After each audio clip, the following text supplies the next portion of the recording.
Guys, good evening. Welcome back to channel Susmita Rudransh. আশা করি সবাই খুব ভালো আছেন আর সুস্থ আছেন। আজ তৃতীয়ার অনেক অনেক শুভেচ্ছা সকলকে। এখন আমরা বেরিয়ে পড়েছি ঠাকুর দেখার জন্য, আর আমরা এখন চলে এসেছি এখন মোহাম্মদ আলী পার্কে। আমি এটা ছোটোবেলা থেকে বাবা মার মুখে শুনেছি যে college square Mohammad Ali park, but আমি অ্যাজ আ ফার্স্ট টাইম দেখলাম। আমার বিয়ে কিন্তু হয়েছে নর্থ কলকাতায়, কিন্তু আমি কোনোদিনও মোহাম্মদ আলী পার্কের ঠাকুরটা দেখিনি, ফার্স্ট টাইম। তো খুব সুন্দর করেছে ঠাকুরটা, দেখুন। আমার তো খুব ভালো লাগছে। আর যে কোনো ঠাকুরের মুখটাই যেন ভালো লাগে, প্রতিমার মুখ দেখলেই যেন মনে একটা শান্তি চলে আসে, থেকে কেমন একটা শান্তি ফিল করি। মাদের মুখগুলো কি সুন্দর দেখুন।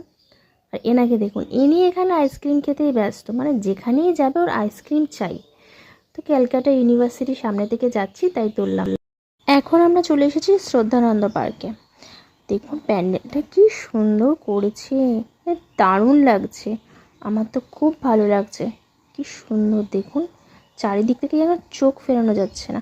আর এখানে দেখুন মায়ের হাত, শাঁখা পলা দিয়ে মনে হচ্ছে আমাদের আশীর্বাদ পুরো মাথায় ঢেলে দিচ্ছে, কি ভালো লাগছে। মা তো আসেই বছরে একবার আমাদেরকে এত ভুরি ভুরি আশীর্বাদ দেওয়ার জন্য, যাতে আমরা ভালো থাকি, সুস্থ থাকি। আমরা তো সবাই তার সন্তান, আমাদেরকে ভালো রাখার জন্যই মা একবার ঘুরতে আসে।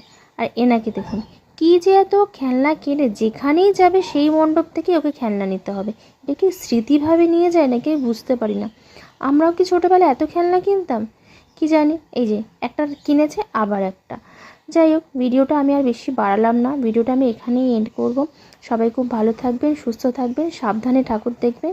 টাটা, দেখা হচ্ছে নতুন ব্লগ নিয়ে।